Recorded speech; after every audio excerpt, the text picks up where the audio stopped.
QB chasing.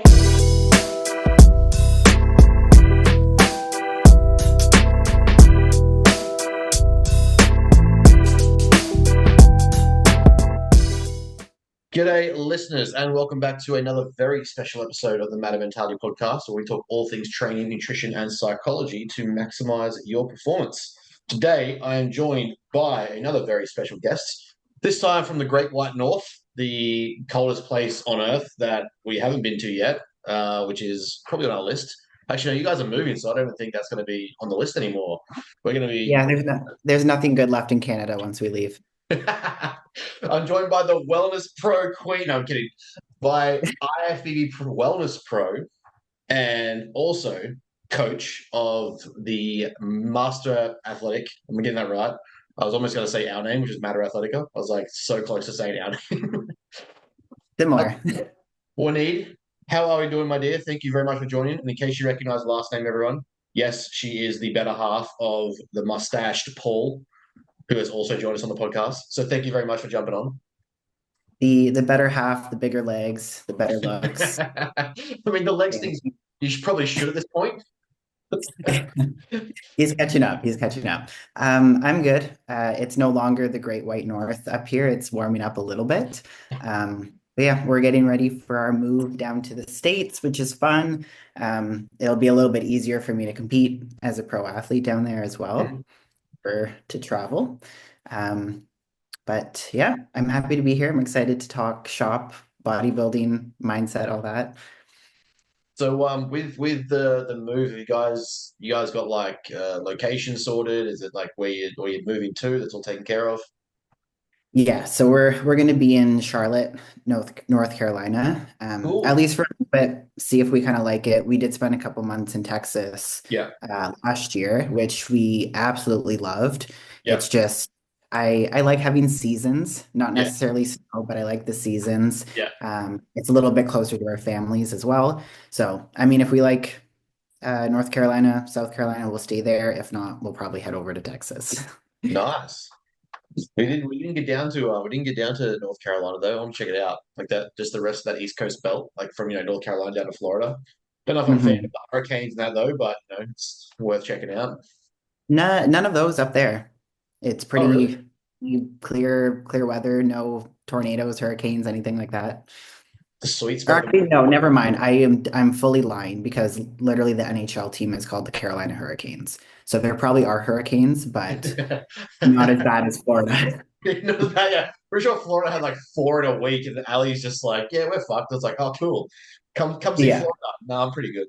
I enjoy yeah, being alive and not being flooded out. yeah, yeah. But that is exciting because it means you get to be, or at least easier opportunities to get on stage, less travel to get on stage, bring a better look, more confident look, which is awesome. Obviously, we all know Mhm. how much the stress of traveling and flying and all that jazz can get on stage, which it's not too bad for you guys, but even still, like it's enough travel where it would implicate your look and when you have to land and obviously showing up to try and manage it all, like it starts to impact things. So being at least in the proximity of especially the Northeast where bodybuilding is very big in America, that Northeast sector, and Mhm. obviously just a list of pro shows you guys have. I think we have one pro show. Yeah, we don't have any pro shows anymore. We lost the Arnolds. So we don't have any pro shows over here. You guys have 1,000. Yeah. I mean, and I've never had to fly to a competition. I've always competed locally, so it's been max 4 hour car ride. So Yeah.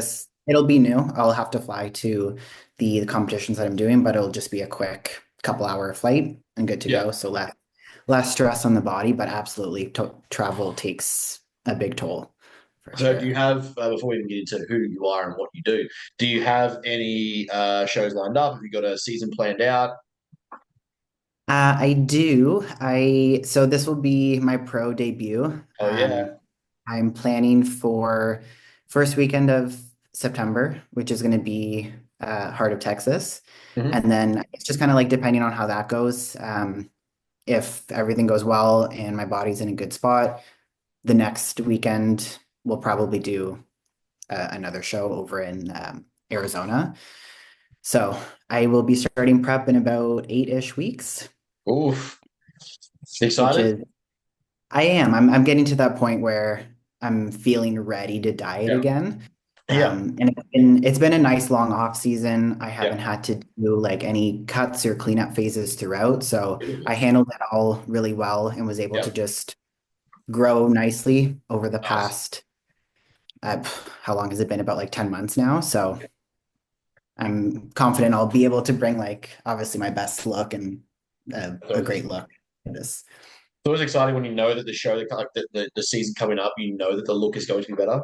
Like there's just sometimes where it's like, yeah, I'll look good, but it's like knowing that the off season paid off and that your look is going to be improved. Like there's always a nice positive momentum going into your season for that.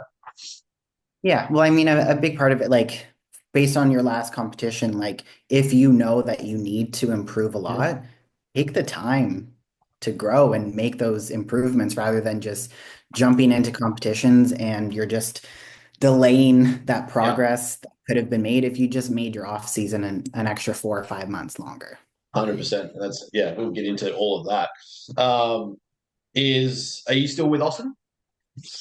I am, yeah, yeah. So Lovely. I've stayed with him through my whole off season. It's the first time I've worked with a coach like Yeah, through an off season too. yeah, So it's been super helpful just to have that yeah, soundboard and just to have someone making those executive yeah, decisions for you. yeah. I found like even though I was sort of pulled back on my coach now after we pulled out, um, just having a coach, especially someone like you guys, like when you coach at such a level that we do, that you guys do, being able to be not having to think for yourself when you think for 40, 50, 60 people already is like it's such a relief. And I try to explain to people like, they ask, you're a coach, why do you coach? I'm like, well, does your mechanic work on his own like car, or does a builder build his own houses? Probably not. They probably get professionals to do Mhm. it. Spinal surgeon doesn't do his own spinal surgery. So like not having to think about your shit when you're working with that many people just makes it a little bit easier, a little less stress. She's like, someone's already made the decisions for me. Yeah, yeah, and it just takes your emotions out of it too. Yeah. Like there's a lot of times where I've been like, oh, I'm getting kind of like soft and chunky. I could probably do a Mental cleanup diet. now. Like, no, you're fine. Let's keep growing. I'm Shut like, up. okay. Yes, boss. But I'm going to sidetrack because I want to know more about you. Listeners want to know more about you. It's a pleasure to have an IFBB Pro on the channel. What, who, where, when, everything. Give us a background because there's a lot here, and I want people to understand this. We've had a couple people now that are kind of similar to myself in Brooklyn in that they live and breathe and die in the realm they're in for both not only just training but coaching but business. Like it's a lot that we do that people probably don't see. Behind the scenes of running these sorts of businesses, and as also, I mean, I'm not sure what advice you guys got, but me and Brooklyn basically received: don't work together in business, don't prep together as coach and client, don't do these things together while you're in a relationship. Like we got all of that, and we've made it work. So I love the idea that you guys do pretty much the exact same thing, except Paul doesn't coach you. But you guys train together, live together, run the business together, eat together. So like it's all there. Yeah. So basically, yeah, give us the background. I want to expand and explore as much as I can. I've background like in terms of work, business, that kind of Um, stuff. yeah, sort of like get us going with where you got going. So Okay. like you've obviously come from a bit of a powerlifting background. You are an IFBB pro. There's a road there Mhm. to that, which is going to be fantastic. And then obviously like you and Paul getting things going together. Your stuff. We've had Paul's side of the story, but who cares about Paul? We want to know. We love you, Paul. Just kidding. We want to know, like, from your side of things, getting involved in the business as well. Because I remember me and Paul spoke about it a little bit too, which was you weren't really concerned with as much the education side in terms of like being an educator as much as Paul likes to. You just want to be a coach and male coaching. Mhm. Like, so there's differences there that I want to see from your perspective. Yeah. So I mean, it with how I got into coaching, like this was never the career that I thought I would have. Mhm. Um, I wasn't even sure that I wanted to be in the fitness industry. Like I went to school for kinesiology, so Mhm. I went into that just because I loved the human body. I loved staying fit. I was a competitive athlete growing up. So that just kind of led me into kinesiology. I was like, okay, I'll just do this and figure out what I'm gonna do afterwards. Yeah. Um, I did like placements and stuff and worked as like a physio chiro assistant. I didn't like being in a clinical setting. I didn't really enjoy working with broken people. Hmm. I started personal training full time. That was absolutely exhausting, although I love being with people one on one. But it was just exhausting doing that all day. Hmm. Then I decided that I wanted to pursue my dream of being a pilot. So I went back to school to start flying. Got through like uh, 1.5-ish years of that. This is when I had started dating Paul and moved in with Paul and realized that that was not the direction that I wanted to go with my life. It seems glamorous, but the life of a pilot is very hectic. You're away from home a Hmm. lot, sense of routine. And to be quite honest, like the money for the first decade of your career is not great either. Yeah. Um, so I came to the realization I didn't want to do that. I was working kind of like part-time coaching nutrition on the side while I was in school. And I was like, this is where my passion is. Like I'm flying planes and all I really want to do is like go back to work and do this Hmm. instead. So we made that kind of decision together of like, okay, I'm just gonna stop trying to pursue being a pilot. I'm going to go all in with my business and coaching. So that's when I kind of hopped on Master Athletic, and that's was the start of like our business together and growing it and bringing new coaches onto our team. Um, yeah, so I started with that. Working with your partner in business, it's it's very different like when it's your best friend. Yeah. Like I can spend 24 hours a day, like 7 days a week with Paul and not get annoyed, frustrated, whatever. So we work really well together, although we do have like we have our separate offices. So for majority of the day, we're not together. Yeah. We meet downstairs sometimes to eat a meal. We usually train at different times too, so we actually don't spend a lot of time together. Mhm. And he's more so the like the business side of our business Yeah. and mentoring, teaching, whereas I just enjoy and love coaching. Yeah. That's what I want to do. I'm slowly getting into like mentoring the other coaches on our teams too, Hmm. which I really enjoy. But yeah, that's my shtick, that's his, and we have clear boundaries as well when it comes to work time, personal time Yep. is so important. And I'm sure you and Brooklyn have that as well. Hmm. Yeah. So how do you guys find like the did you find there was a shift, I guess, in dynamic from going to like you were part-time pilot to all in on the business side? Like when you sort of made that decision, like, hey, we're gonna be full-time in coaching instead of doing anything else. Did you find there was Mhm. like a dynamic shift? You guys, it was pretty easy transition. Like, how did that kind of work for you? Where that was like this is a big difference. Um, the biggest difference was like I was scared as fuck doing it. Like when you have a career and you have like uh, an employer, for lack of a better word, like Mhm. you show up to work and you get paid, right? And you have your income, you have your benefits, you have your retirement fund, and like your life is set. Yeah. Whereas this kind of like it's a lot unknown. Hmm. It's scary to get into. You don't know how successful you're going to be. And I had a lot of like I didn't know how great I was at the time. Um, a little bit of a flex now. I know how great I am now. But Paul saw that, and Paul was he was my like my lighthouse during Yeah. that time. He truly believed in me and was there to help me like move mountains and see my full potential.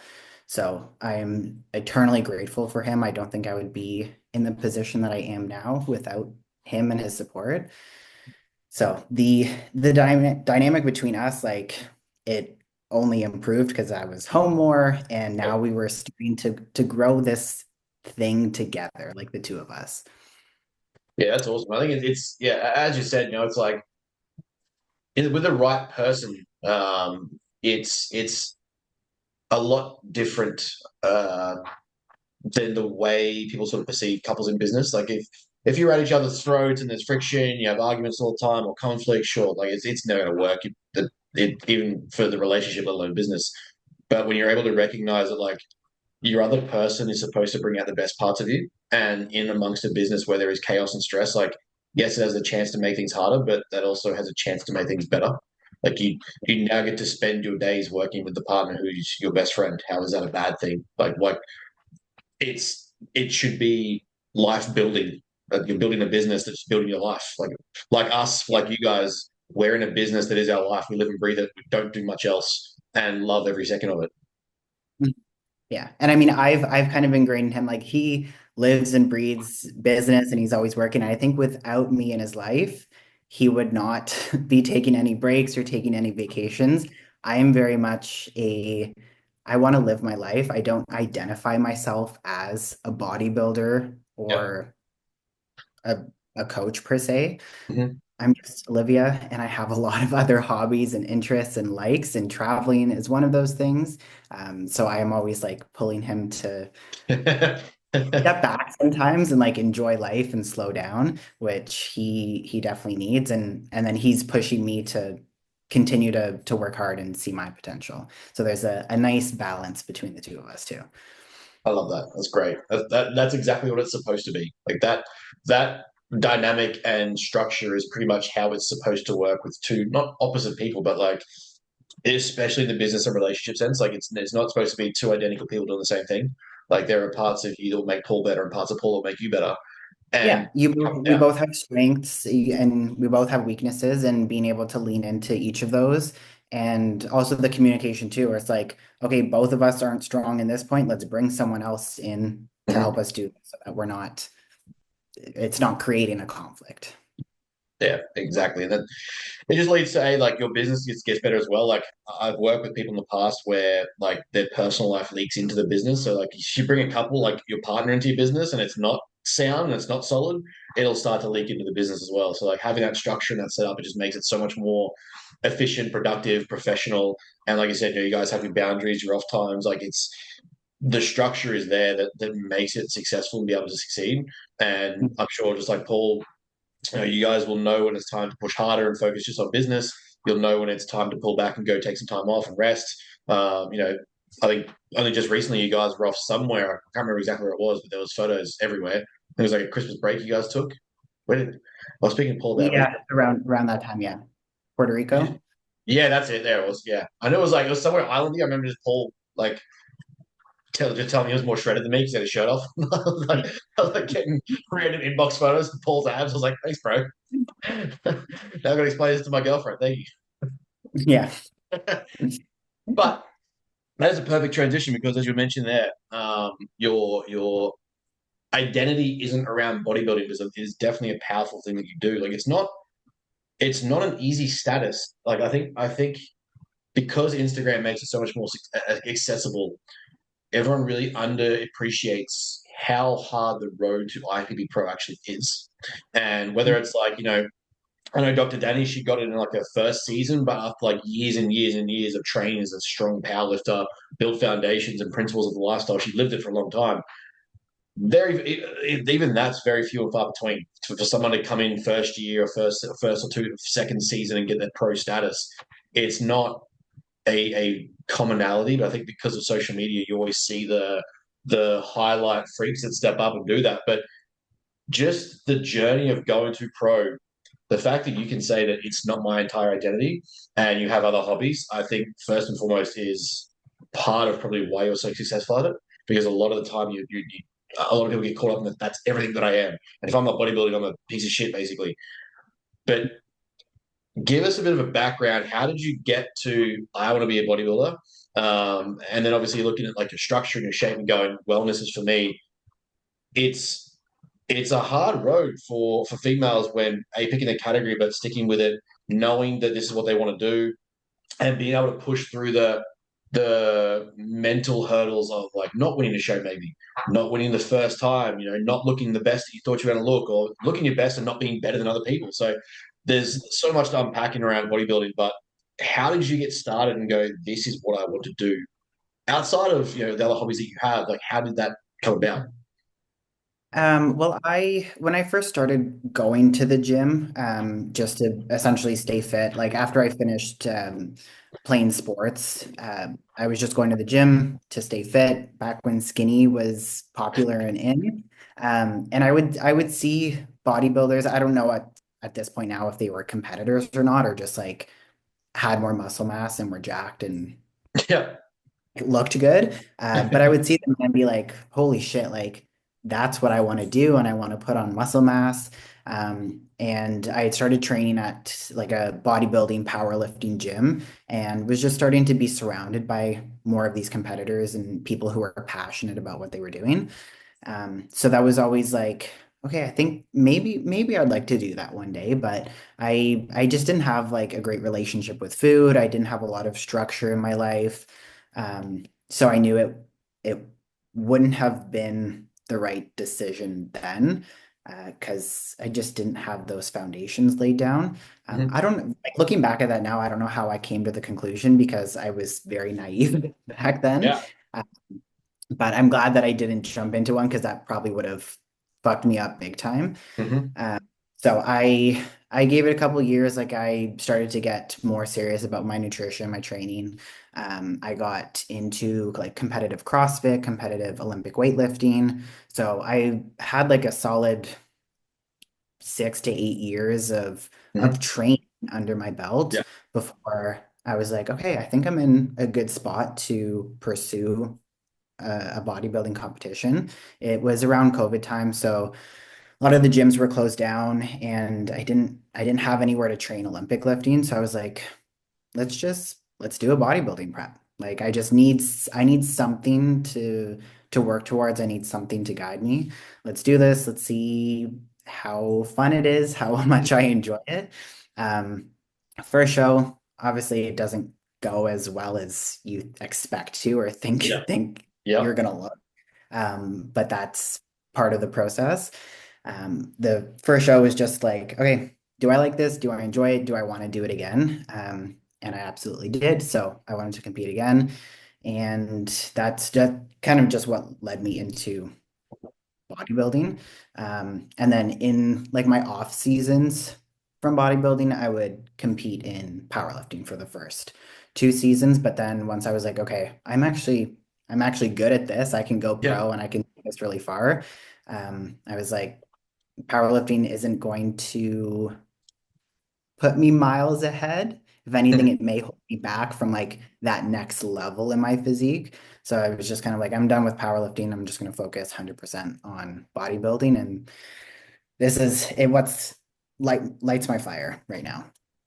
I love it. And then it was the if I remember correctly, 2024 Hmm. Toronto Pro qualifier, Pro M. Yeah.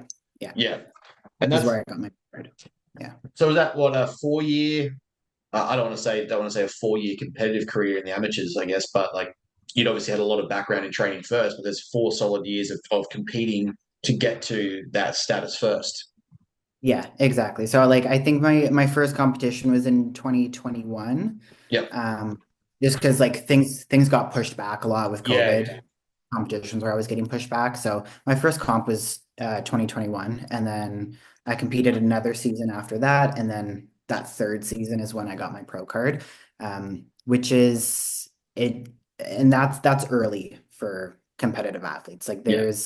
there's a lot of people who will compete like year after year after year trying to achieve pro card status, but that came after already like 6 to 8 years of structure and routine and training, whether it was bodybuilding specific or Olympic weightlifting, CrossFit, like things that were developing my physique.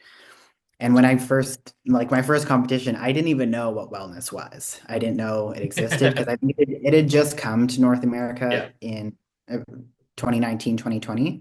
Yeah. Um, and so I was like, okay, I'm going to do figure because I didn't want to like get smaller into bikini. Yeah. It seemed like the right fit. And my coach at the time was like, have you ever thought of wellness? And I was like, what's that? And It then when sounds healthy. What's wellness? My well-being? yeah, yeah.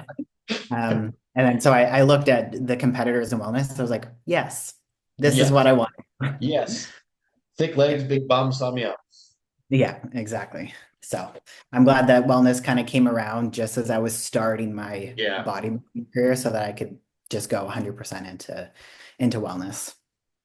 I think you've really touched on a. I would be interested if this sort of level of introspection you think was something you already possessed or was impacted by like being with someone like Paul. Because I know Paul is also quite he's quite well read, quite introspective himself. He's very self aware. And so I'm curious if you think between the pair of you that boosted, I guess, your self awareness of the sport, or if you like, this is probably even before Paul, to be honest. But noticing that first time that you thought about competing, the ability to say no, I'm not ready on your own, psychologically, I think is something that I wish more athletes, especially female athletes, had the power to do, because especially over here, it has become such a trend to compete purely for the glitz and glamour and exposure of being on stage that day. It's Mhm. not well thought out. Coaches are trying to build their client base. They need to get those results, and they need to get the stage pics from the clients, which is like don't get me wrong, it's business. I get that, but Mhm. I wish more people possess that power to say no. Like I don't think people truly grasp the risk of what happens when you get on stage, not only not physically prepared, like just because you've worked hard doesn't mean that you are going to look great, right? Like just because you worked hard doesn't mean you beat the next person. Working hard is almost the criteria just to get on stage. That should be the bare minimum. But they get on stage and obviously having your weaknesses and your flaws exposed compared to someone else's strengths and better positions, better shots, better poses. The the interesting thing to me is that I wish more people had that awareness or at least had that ability to say no instead of thinking it was like, I've done a Jenny Craig fat loss challenge. Now I'm going to compete. Like for you to say, I need that 6 to 8 years, like explore that for me because I think that's such a it's a powerful ability that not a lot of athletes have that level of introspection early on in their career. Everyone just wants to get on stage. Yeah. And I mean, it's not only just like the amount of muscle mass or the physique that you're going to bring to stage. Like, yeah, most competitors, you're going to diet down and you're probably not going to carry as much muscle mass as you think. Learning experience, now go get bigger before you get on stage again. But it's Mhm. more so like the mental health and like the psychology with going into a prep. Mhm. Most people aren't prepared for that, and they see the glitz and the glam that people document on show day, but Mhm. not what goes into it behind the scenes and how hard it is. And the amount of first-time competitors that after the show is done go into such a depressive state is it's sad. And Mhm. it's I think a big piece of that is not being ready to get into a prep or maybe not having the support that they need mentally through the prep and after. Um, and I mean also just just what it does to your body and the amount of stress that it induces and the hormonal changes that happen. But yeah, like the being ready mentally is huge, right? Is this something that you think like did you always possess that kind of skill like from previous sporting backgrounds? I've noticed that a little bit of a trend in people that I've spoken to, but also just like clients myself, is that the ones who tend to have already had an athletic background or at least a sportsman background tend to be a little bit more aware, a little bit more understanding that it is a sport, it is competitive, it is going to require a different side of you, like the dog has to come out kind of thing. It's not just we're going to go up there and have fun and have a good time. We're all going to enjoy ourselves. Like you are there to battle with the next person. If there's a difference between first and second is how hard you pose, or if you get the right shot, it doesn't matter. But there's Mhm. that kind of part of people I think that get up there to it's just a pageant. We're all here to have a good time and look our best and feel great about each other. It's like, no, I'm here to kill you if that's what it takes. Like, it's a sport and I want to win. And I think, Yeah. like, I've noticed that some people who naturally have that athletic drive tend to be more mentally prepared for that. Is it something that you think you already had? Is it something that you spend time sort of building that introspective awareness, or is it just something that came from your sporting background? I think it just came from my sporting background. And I mean, especially with Olympic lifting, like it's a really fucking grueling sport and can be very tough on you mentally because if you're off by a millimeter one day, like your lifts are all just going to be trash, right? And you could Mhm. be hitting those numbers 2 days ago and now you can barely do anything. So I think with that and still showing up on the days when you're sore and the last place you want to be is at the gym, but you have to go in and you have to lift and you have to do the same fucking movements every single day. It's very similar to bodybuilding. It's like, okay, well, you got to wake up, you got to do your cardio, you got to eat your meals, you got to go to the gym, you got to do your work, and you got to go to sleep on time, right? It's just repetitive kind of schedule. And I think Olympic lifting definitely started to ingrain that for me, which I think just came from that competitive background. Yeah, it's definitely there. Like, there's definitely a benefit to having, I think, at least some sort of sporting competitive uh, history before competing in bodybuilding. Like, I think I'd be curious what your take is, but I think it's become too generally accessible. I think too many people have the ability to kind of just get into the sport with literally no background in training, nutrition, competitive history. And it's just like, I can see the pro for growing the sport, like in terms of pros and cons. I can see it as a pro to grow the sport, but does it grow it for the wrong people? Yeah, yeah. And it focuses on the end goal instead of the process to get there, which like we were talking about before, like a big piece of what you do and why you coach is teaching the lessons that we develop from bodybuilding, and those lessons are learned through the process, not just kind of dilly-dallying until show day and being like, I'm here, like Yeah. do my hair and makeup, right? But yeah, it is very accessible, which again is great for the business side of bodybuilding and potentially bringing more eyes to it. But are those the right eyes that you want Yeah. on bodybuilding? And especially to like the new category of the fit model, which I think is great. Again, it brings eyes. It Mhm. brings like a more entry level for people who maybe just want to dip their toes Mhm. into this world. But should there be a pro card awarded to an entry level athlete? Mhm. No, I don't think so. Mhm. Right? Yeah. Like we're in the sport of bodybuilding. Yeah. It to me, it's an extreme pursuit and endeavor that does require large degrees of sacrifice, intensity, consistency, effort. Yeah, you get the odd freak that comes in like season one or two and they dominate and they take their card. Like, you can look at like Nick Walker. Nick Walker lost his shows up until he won, and then when he won, he just like steamrolled through his first season at the pro level. But before that, he wasn't the freak that everyone sees today. Like there was years where he looks average. Like his first few seasons at young age, 16 and 17, I think it was. It's like he spent that time and lost his way to winning. But this idea, I think that everyone should have access to something so extreme. It's a hard fence to sit on when you see the damage that can be done, and you see like it's especially if you have no history. I know you guys prep people. You prep all sorts of athletes, physique athletes, powerlifting athletes. I think Paul just said one of your juniors just won nationals for Mhm. powerlifting, which is awesome. But for us, one of the things that I try to do to make sure I at least have my guys mentally ready, and this is one of the many things, but I have them exposed to different levels of deficits before we start a prep, like getting them to gradually experience different levels of body fat, different levels of state of conditioning, what those hunger like signals are like, what the mental signals are like. Can you sustain your life? Can you still handle your relationship? Go to work, show up every day. If you can't do a 12-week cut and not cheat, not and we'll work, obviously work on that with clients as well, the general like nutritional literacy, but Mhm. just that, do you have the mental fortitude not to cheat on your calories for 12 straight weeks? Because a prep might be 20 to 25, might be 30 if you're brand new and you've got a lot of fat to pull off. So Mhm. to me, it's like at the bare minimum, I want to make sure that our clients have time under their belt with different levels of that sort of experience exposure, because I've seen people that go, minimal level deficits. Competing looks fun. I'm going to start it. And then all of a sudden, bodybuilding's at fault for their poor relationship with food. And I'm sorry to most people to say that. You already had those problems. It wasn't bodybuilding's fault. Yeah, yeah, 100%.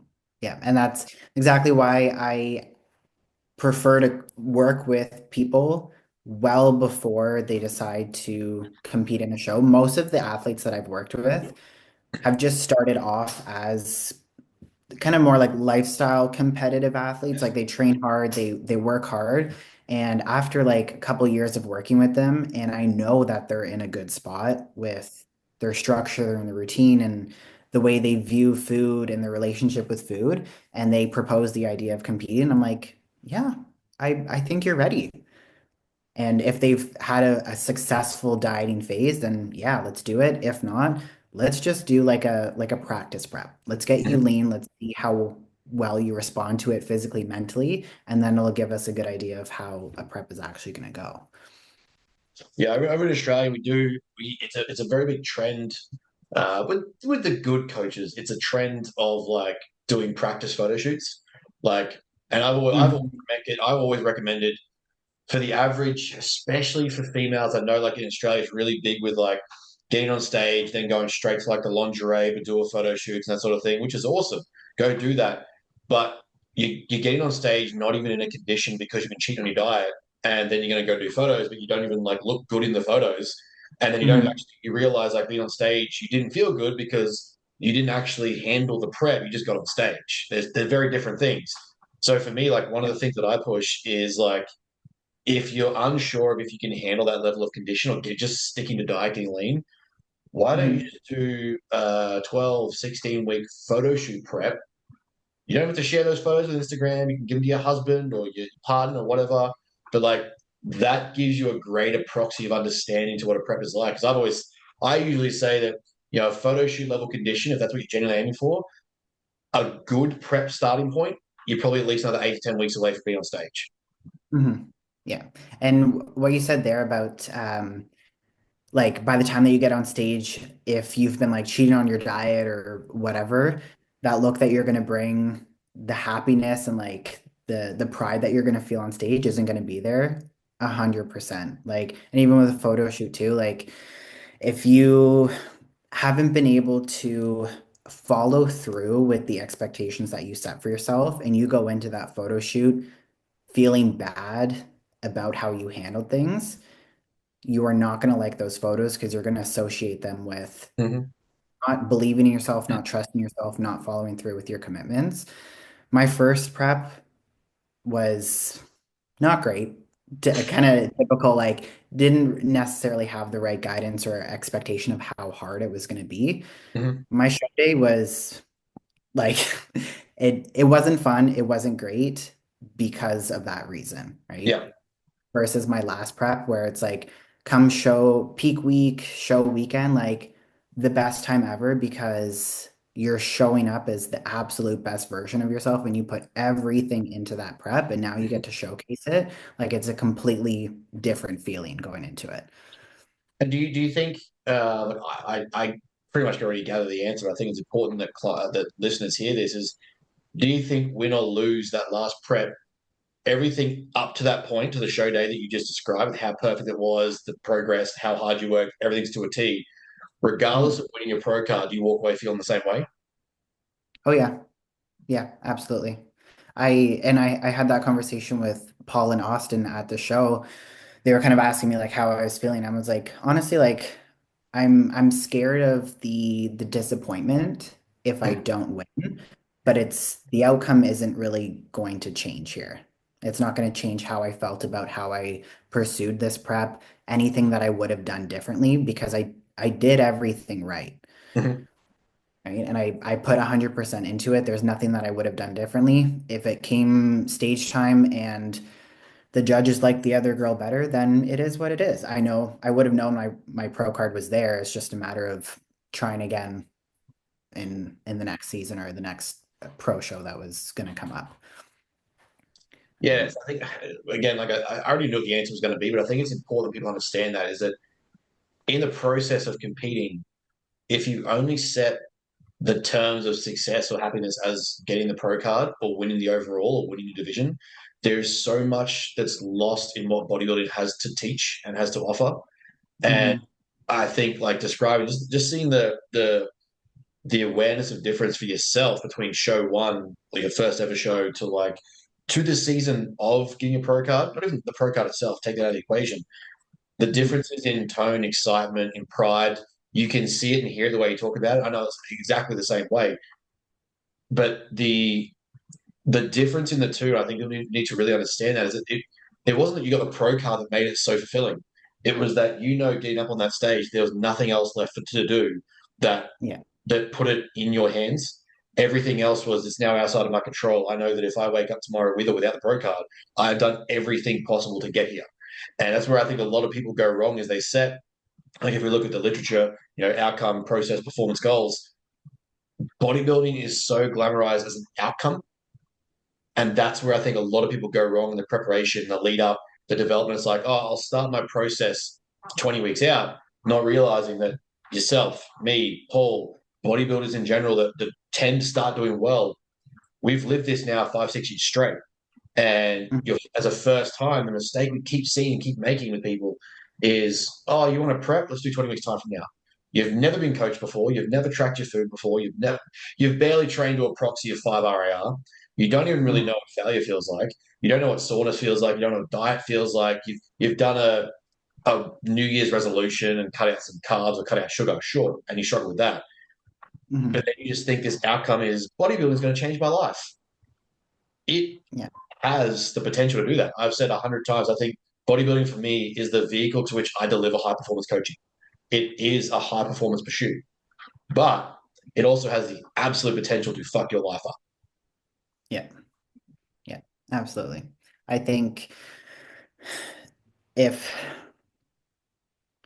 again, I guess just going back to what we already kind of touched on, like those foundations and like flipping the switch essentially, it shouldn't happen. Like if you're like, okay, flip is switched, I'm starting prep, you're not ready. Mhm. Flip needs to be on 365 days a year, well in advance before you're deciding to go into a prep. And once you start prep, nothing changes. Mhm. You're the same person, you're living the same lifestyle, you're doing the same things. We're just eating a little bit less and moving a little bit more, but Mhm. everything is the same. And I think that was the biggest thing that changed from that first season to getting my pro card is being on 100% of the time and truly living this lifestyle. Mhm. I'm not one to be like I breathe bodybuilding and that's all I talk about and Yeah, everything has to be 100% and stress about little things because at the end of the day like that mentality and that type of athlete that's going to be more detrimental yeah, to yourself and your mental health than someone who just like is able to adopt the lifestyle and fit themselves into the box of bodybuilding essentially. exactly, 100%. And that actually leads to like the mental health side of another question I'll touch on there is as a female who has got to that high level, um, what what got you through that first loss where obviously like you had 'cause I've seen 100 times 100 times over is females getting to that first show and weren't necessarily the best athlete, weren't necessarily prepared. You're already coming in with an athlete background and it might not have been the best season. They might not even be prepared as well as you were. And it usually goes out the window or they don't finish what they think they should have finished or they thought they should have finished. And then it's like, well, prep's over. I wasn't really living this lifestyle, so I'm going to go straight to food, binging, smashing the cakes and donuts and everything that I missed out on for 20 weeks. How did you mentally get through that first loss where you're like, it was a crappy experience to a degree, like you just sort of mentioned, but you knew it was something you wanted to keep going with? Because there's a very easy Mhm. to hit that road and go, or hit that stopping point and just say, fuck it, dieting, training like this, it's toxic and neurotic and I don't want to do it. How did you get through that first loss? Well, I think going into it with the mindset of like, this is your first time doing something. Do you expect to be the best? No, absolutely not. You can hope that like you're gonna be great and that it goes well, but at the end of the day, if it's your first time doing something, you're not going to be blowing anything out of the water. Um, and losses are the best way to grow, right? If you're constantly winning, you're going to be riding on a high horse and eventually you're going to get knocked off of that and it's going to hurt really bad. But looking at any loss or any challenges that you face along the way is opportunities for you to get better and learn and grow from those things, right? So that first show, my posing was absolutely terrible. So I'm like, okay, seeing that, like that's what I need to focus on, right? And then with my last my last season, I won the best poser award. And it's like, would I have won that, or would I have put so much effort and time into my posing if I wasn't absolutely trash at posing before Yeah. Yeah. and showcased my shitty posing on stage in front of people? No, it sucks now to look back on, but without that experience, I wouldn't have dedicated so much into my posing and gotten so good at it. Right? I think that's So, it's an important lesson that people don't understand is like, to be fair, like good bodybuilding is basically losing your way to winning. yeah. To a degree, it really is like you said, unless you come out as a fluke and you're a freak and you pull off this weird run in your first or second ever season and go pro straight away. Bodybuilding in itself really is like losing your way to winning. Then once you start winning, it's like, well, how do I continue to win? Because even if the pro level, you still have to revert back to being the bottom of the new totem pole and work your way back up to that one. So it's like, okay, I've won at this level, and now amongst these people, and I'm down here again. So even still, Mhm. after winning, you go back to potentially like lose is the wrong word. You go back to basically knowing where you stack up, and it's like Yeah. that opportunity then to go, okay, well, amongst these great athletes, I'm starting at the bottom and I need to see where I stack up and who's next above me. Where do I go from there? Like, if you don't possess that growth mindset in something like bodybuilding, which again, going back to talking about how we kind of use bodybuilding to teach lessons in life, if you don't possess a growth mindset in business, in life, in relationships, in your education, you are going to suck. And it's only going to get worse because you'll only pick the things you're good at and eventually you'll lose at them and then throw the baby out with the bathwater. Yeah. Yeah. Like if I quit every time that I didn't win something, I wouldn't have gotten any of the achievements that I have. Right. And that's, I mean, and coming from like a objective sport where all they're looking at is what you bring to the stage and not the hard work that goes into it. Knowing too, going into a bodybuilding competition, whatever the outcome is, that doesn't define the work that you put into it and the lessons that you learned. Whereas like a strength sport, if you show up and you don't win, it's like, yeah, you just weren't strong enough, or you're not as good as the other people. Go Yeah. train harder, work harder. Yeah, it's And I definitely don't know which is a tougher loss to take, but that they're both beneficial in their own ways. yeah, it's interesting coming from an objective sporting background like myself. I played like rugby league growing up, like 20 years, touch, AFL, cricket, like the Australian sports basically. And to go from that to something so subjective where it's like there's nothing I can outside of posing, there's nothing you can physically do on the day that is really determining the outcome outside of like your peak and make sure you eat food, get sleep, make sure you're rested, that sort of thing. But it's like you need to accept that you've done the work up to this point, and it's just maybe that there's just better looks than yours. That's it. There's nothing else that you can really do about it in your division. That yeah, you can outpose them maybe it gives you a 1 to 2% tweak or edge, but if you're Mhm. miles away from the mark, your best posing doesn't do shit. So it's like it's just one of those weird things we have to accept that there's only so much you can do on the day that matters that impacts the result. But you're judged on the day of what you do. Yeah. Yeah. So it's a tough pill to swallow when you don't get the win, but how you accept it and how you move forward is going to determine the type of athlete that you are and how you overcome it. Yeah, couldn't agree more. And you touched on a point there, and I think this is something that a lot of bodybuilders coming into bodybuilding need to understand.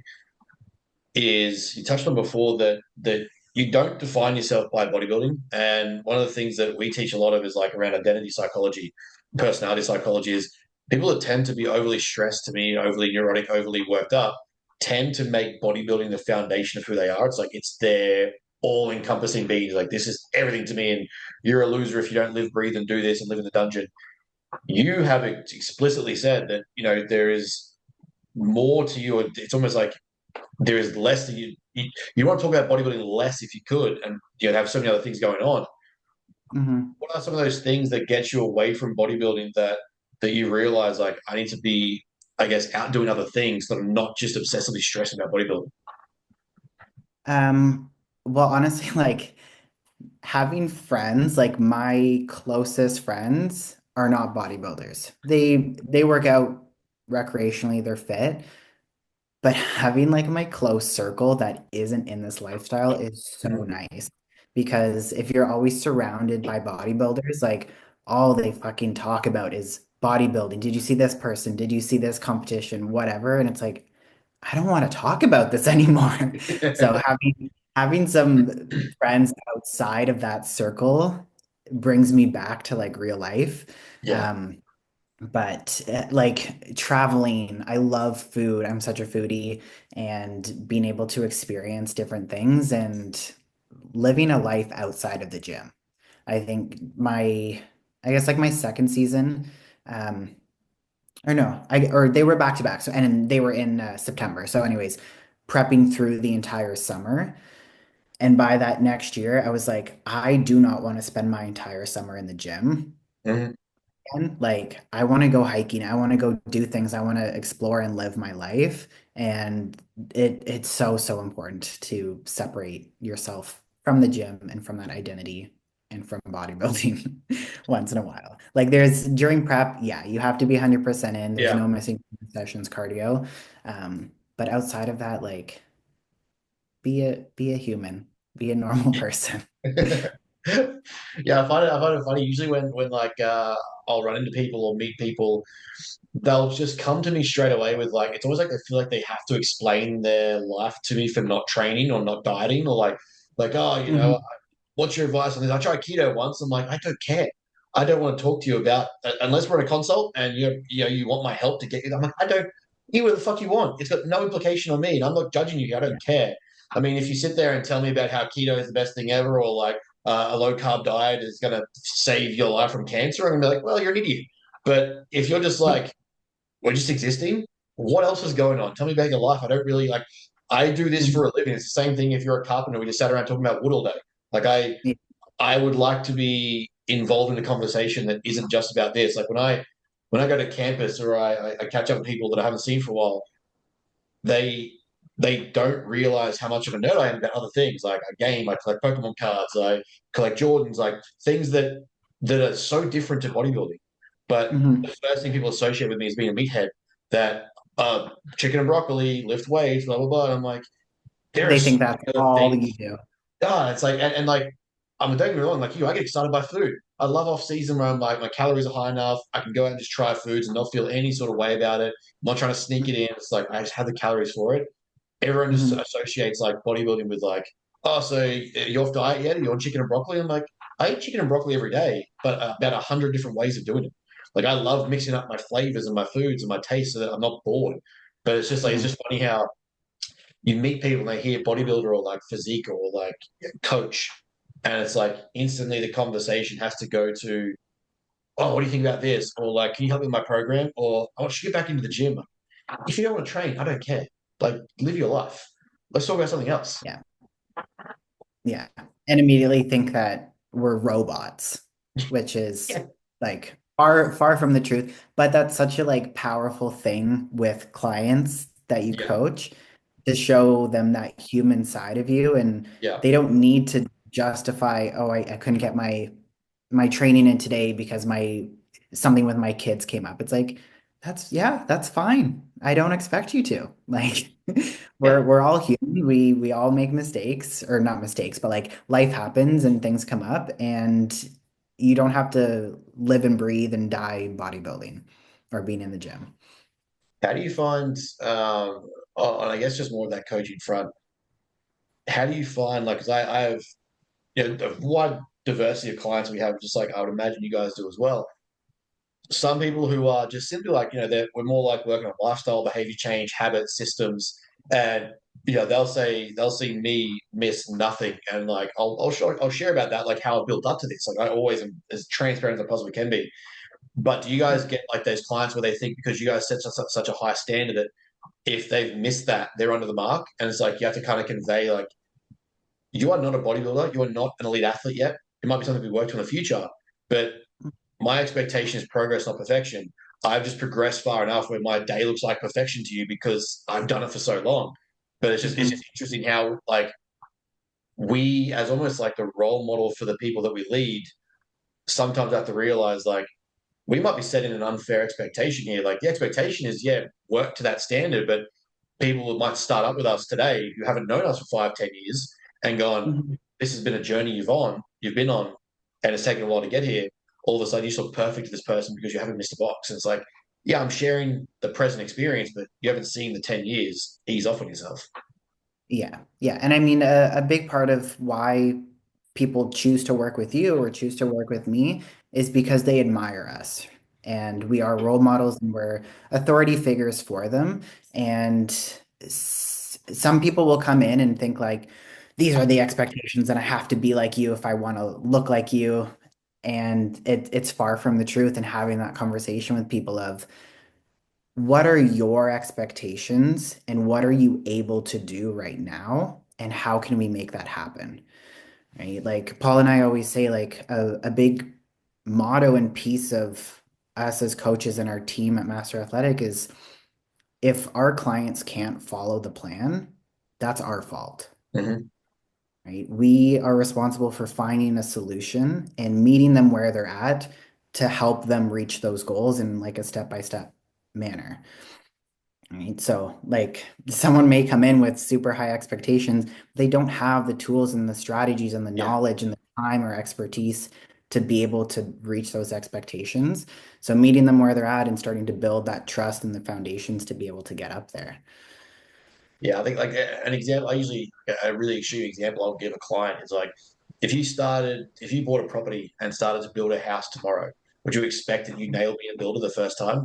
Would you expect that you are suddenly a professional builder that can do this entire project on your own? No. Mhm. Okay, so then why would it be a fair pressure for me to assume you can do this all straight away? That'd be such an unfair thing for us to do.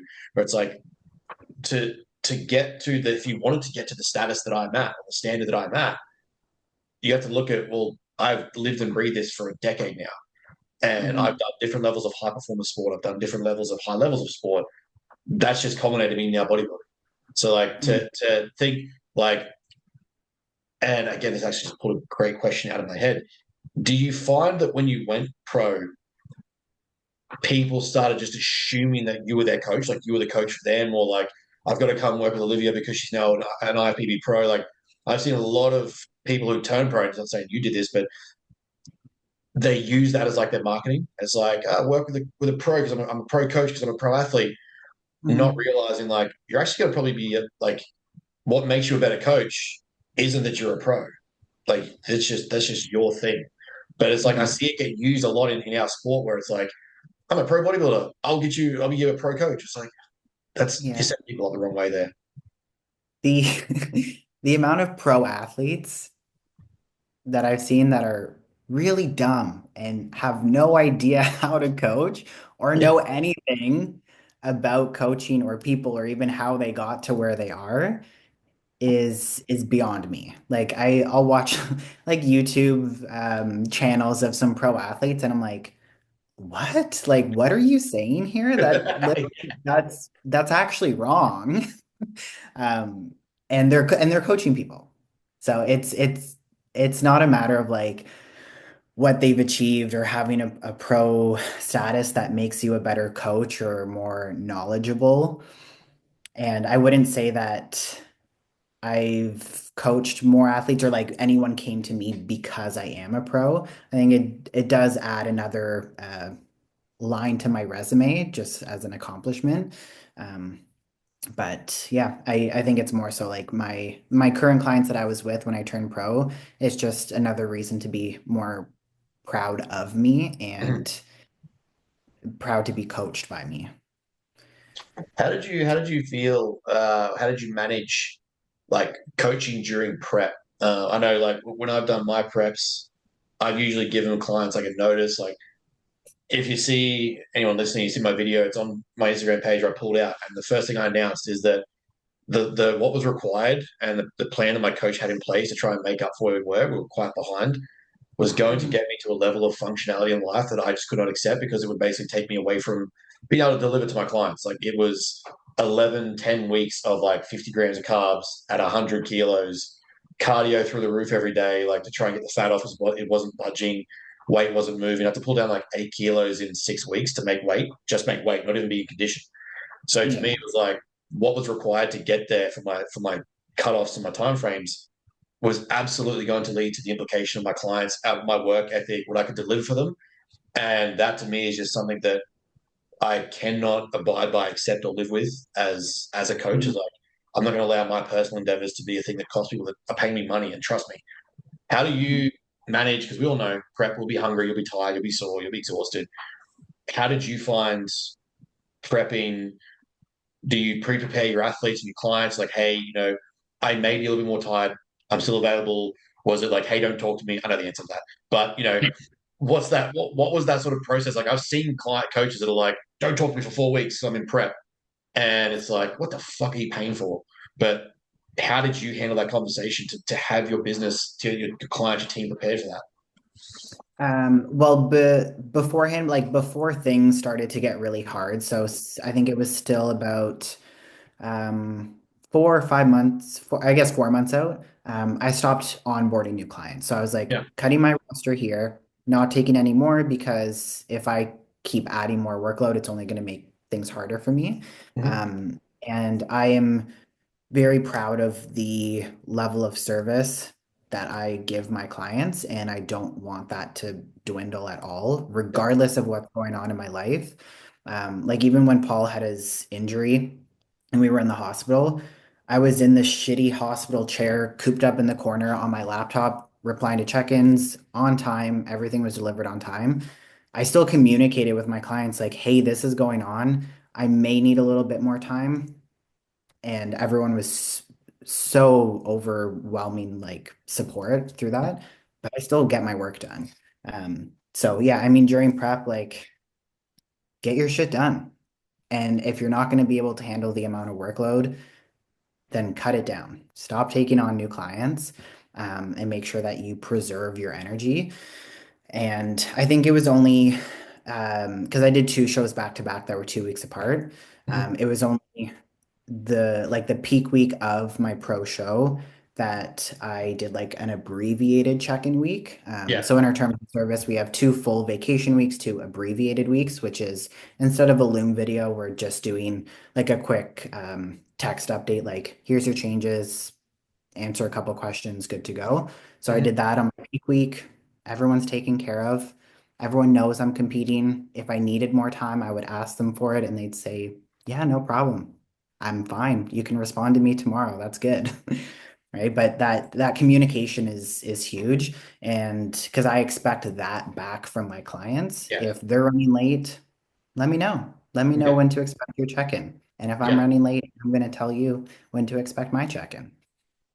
Yeah. I think that's a almost an important point to kind of close on is for you guys. Not only in your business, like the communication standard is quite high, but it's also necessary in the relationship during a prep as well. Like you and Paul, I can almost imagine it, and not that it was ever seen on social media or anything, but it didn't seem like there was a prep turmoil. Like I've seen people where the prep has basically ruined their life, ruined their relationships. It's like that sort of those communication standards aren't in place. But just like you said, for the business, for your clients, and in expectation of your clients, for you to your clients, you and Paul as well, like that communication has to be present. If you're going to be in business together and execute a prep, like that's a lot of stress that can be on the average person to handle. What advice would you give there in terms of like having that conversation? Hey, I might be a little bit more snappy, a little bit short. I'm not trying to be, prep is hard, but I'm trying to be here and show up. How do you go about that conversation? Or what advice would you give to go about that conversation for new competitors? Let your partner know, because unless you're communicating with them, they are left in the dark. So if you're having a bad day and you're really moody and you're being sharp with the other person, if they don't know, they're going to think that they're doing something wrong, and it is really going to hurt them as well. And two people in a bad headspace is a lot worse than one person in a bad headspace. But yeah, that communication, like I'll wake up in the morning and be like, yep, today is going to be a really rough day. And immediately, like, Paul, I feel like absolute shit today. Don't speak to me unless spoken to. Stay out of my way. If I need anything, I will ask. right? And Paul will always say like, "Can I do anything for you? Is there anything that I can help you with?" And usually it's just a no, but I'll ask you if I need something. But yeah, the communication is huge because even being on the other end with someone who's so depleted and moody and hungry, it's really hard seeing them like that Yeah. because you want to help them and you want to do something, but you can't. They just have to kind of suffer through it. But just being there in case they need something and staying out of their way is probably the best option. But also to making sure that you do spend time and plan time Mhm. with your so you get that quality time. Like it's all the way throughout prep, like we had planned dates that were something not around food, Yeah, perfect. whether Yeah. even just like going to a flower field and picking some sunflowers, like something that gets us out of the house, something that allows us to spend time together, is really important. Yeah, I think that was, something that we've really started to incorporate as well as like anytime there's a dieting phase or like going through a cut phase, whether it be a prep or just a tidy up, it's like rather than just being housebound and not doing anything, it's as simple as like we're both nerds. Let's go to the arcade. Let's go see a movie. Let's go Yeah. to like we have a pool here. Let's just go spend the day in the pool. Let's go do something where it's like it's not just work related. We're just burying ourselves in the work to hide from the hunger, but like do something where it's. I think this is like it's very reflective of the relationship society has with food, always culturally, is like a date or an event has to include food. And you are so weird if it doesn't. Like the minute I switched, even before me and Brooklyn were together, it was like I stopped drinking. So dates to me, if someone wanted to catch up, or if I was like I would know if a female's actually in this lifestyle because it would be like, what is a date? Oh, let's go get a drink. I'm like, I don't drink. I don't worry about it. And it's like, well, let's just go get a coffee. Firstly, I'd rather talk to you sober. Secondly, I'd like to know if like you do that and go outside and get a walk. No, okay, cool. So Yeah. for us, it's like things like just going to get a coffee and going for a walk. Going to the movies, going to the arcade, doing something outside the house that doesn't involve food. But it's very hard for people almost culturally to recognize that you can do things that don't require calories. And I mean, that's a very powerful thing for like our clients and just kind of like general athletes to understand. And like you can have fun and not Yes. miss out on anything by not drinking or even not eating. Like the amount of times that it initially I started doing it during preps where I'd go out and for a lunch with friends, but just sit there and have a Diet Coke just so I Yes. could be with friends. And then that gets more comfortable, and then you can find yourself doing that on the off season. And even if you are able to go and eat, if you don't want to go eat that food and just be present and Yeah. enjoy the company and enjoy doing things without having to involve food in it. It's a powerful thing for people to realize that they Yeah. can do that. Yeah, it's something that we're putting into a lecture that we're coming out with, which is psychological preparation for physique competition. Going to try and find a catchy way to say the name. I don't really know what to call it, but basically, it's like one of the key things I push is before you even get in your prep is having the conversations to erect the boundaries and to have those clear lines with people. Like if I'm coming to a restaurant, though you're eating, I'm having a Pepsi Max or a Diet Coke or a 0 calorie soft drink or whatever that isn't indicative that I don't like you. It's not indicative that I don't want to eat with you or break bread or share food. It's that I have a thing where most people would lock themselves away. I'm choosing to spend time with you, but in a way that I can still be a part, like participate. And it's like Mhm. even for me, the first few years, like I wish I'd got taught that sooner. The amount of times where people would try and pressure me to eat certain foods or be there. It's like, oh, if you can't eat, don't come. And I used to get like, it used to almost pressure me to want to eat and added to that mental drag of prepping. And it became more and more clear that like, if people like that couldn't understand that I can't eat, they're not even friends that I really want to be around anyway, 'cause it's not supportive. It's less about, Yeah. it's not about me bodybuilding. It's that I told you something and you couldn't support it. And I was made to feel bad for that Mhm. decision. Teaching Yeah. that to clients now, my first time is like, you can go out. I have no problems with that. Go do your thing. Don't get home at 3 in the morning and wake up at 7. Don't go out all night partying. Go socialize, but make it on your terms where you're comfortable to hang out. Like those same friends want you to Mhm. go get drunk. So they also want to wake up and have a coffee. No. Okay. Well, then it might not be your people. But like having Mhm. that like if you do find that social group, is getting to that point where it's like I can be here and just have a black coffee. I could be here and just have cold brew. I could be here and have a Pepsi Max, and it's like that is more than sufficient. You get your social quota, you hang out with them, the relationship's nurtured still, and then you just go home and sleep or have your meal at home that's prepared. Yeah. Yeah. And like you said, that's how you find your people. That's how you find the people who are going to support you through whatever you decide to do, is the ones that don't complain about those boundaries that you set and help you pursue whatever it is that you're chasing.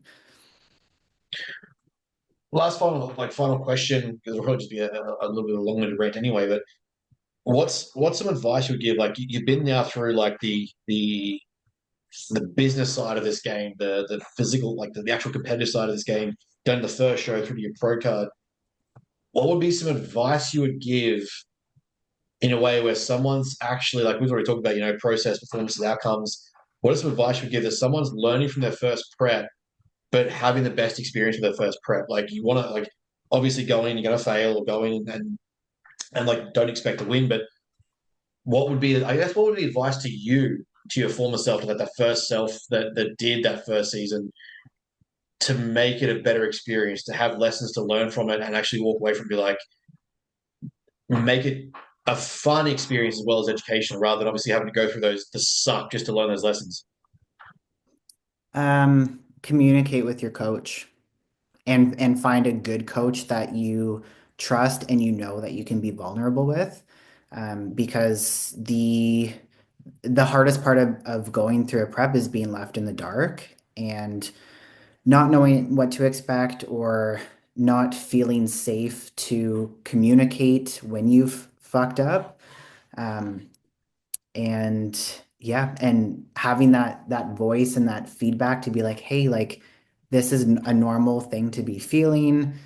Let me know how you're feeling when this happens, and just having that open communication so that you truly feel supported through it and you don't feel like you're going alone, because it can be a very isolating sport and process, if you don't have anyone like close to you that has done it before. Do you find those lessons have probably seeped into the standards you set for your own coaching? Like the way, like those negative experiences, you might call them, like I know for me, I recognize where coaching I have had has sucked, or experiences in preps that I've seen have sucked. And I'm like, I don't want my clients to have that. I don't want that to happen for my clients. So it has definitely seeped in. You find for yourself, and probably for Paul as well, do you guys find that those experiences seep into the way that you coach, or like I guess the way you don't want to coach as well? Absolutely. The standard that I want to set for myself as a coach is like, I want to be the coach that I needed 5, 10 years ago. Mhm. And I also, like, I've worked with hundreds of people that I'm at this point now that like I can see patterns and I can read in between lines and I know when things are happening. So even when people may not feel comfortable enough communicating things, I'm able to ask the right questions to be like, hey, like, what did you mean by this? Or like, what happened here? How did you feel about that? And that's how I start to build that vulnerability and trust with these people. And that's what I needed 5, 10 years ago. Because like when I was struggling with disordered eating, I'd be like, yeah, everything's okay. And like you don't want to confess to bad behaviors and you want your coach to think that you're doing good. You Yep. don't want to let them down, but I that's not what I want to be as a coach. I don't want people to think that I expect perfection out of them. I only want to see them reach their full potential and grow, and having someone that you can be vulnerable with is how you're going to get there, when you can expose those weak points and be able to work on them. And did you find with your like disordered eating patterns, did moving into structure like bodybuilding, did it amplify, did it exacerbate, or did it actually control, I guess, more of the symptomology, pathology of that? Because I've seen both sides, and it's attacked quite often. We get attacked as coaches for pushing disordered behaviors, and like to me, it's literally like I study psychology as my degree, and I just find it annoying when that's the pushed narrative. But Mhm. in some instances, it can exacerbate. but I've also seen many instances where it's helped fix because the structure of the routine, the exposure, the different calories, the learning to understand the process of the body actually solve that problem for people. How did you find it in that regard? At first, I think it exacerbated the problems, or at least like I thought I had good control. Went into that first prep, a lot of the problems came back. Yeah. Um, but I truly do think that it can help and solve, or I shouldn't say solve, but like allow you to look a little bit deeper and understand like the root and the trigger of that relationship with food at a deeper level when you have the tools and the strategies to do so, right? If you just give someone a meal plan and you're like, follow this for 6 weeks, that's Yeah. not going to solve anything. But teaching someone how to do that and how to navigate when a slip up comes up and how to navigate changes and like showing them the ropes of like, this is what you can do, or these are the choices you have available when this happens. That's how you learn and grow. It's not just following a bodybuilding plan. It's having someone teach you the tools and the strategies, for lack of a better word, to do so. Yeah, no, I literally couldn't agree more, which is I think a fantastic point to end on because like I said, this whole episode is all about like learning lessons from what we do and how we kind of implement it and take away from the sport and not just the negative lens that it cops. So that side I think is a perfect position to kind of to end on. We've got a couple of rapid fire questions for you. Um, One, you've got to give me two books, one book in and around coaching or performance that you think everyone should listen to, two, a book outside of that for life, for general self development, whatever you want it to be. What are they? Um, I'm trying to think of what I've read. Honestly, the one of the self, I guess like self-development, but like athletic books was Tia Claire Toomey's book. I think it's The Heart is the Biggest Muscle or something like that. That one was Mhm. fantastic. Love that. Not just for CrossFit, but any athletes. And then the other one was Outside of. Yeah, The one that I just finished is my new all-time favorite book. It's called The Nightingale. Nightingale. Okay, okay. Yeah. Like We'll add those to the list. Uh, what is your favorite refeed, cheat meal, off-plan meal, whatever you want to call it? Everyone's got a different word for it. What are you going to that's untracked? You're basically just being told to eat anything and something that's going to make you feel better. What are you going to? probably a big fat burger and some stuffed giant cookies. It's really the least Canadian answer that I was expecting you to say. I was expecting to hear some like pancakes and maple bacon or something. Oh God, no. Oh, No. that's fantastic. Some poutine. What's that? Some poutine. It's a I don't even it's a say it. poutine. I don't even say it as a true Canadian. It's called poutine. What? No, it's not poutine. Yeah. Just keep saying poutine. Some Tim Hortons donut holes. Yeah.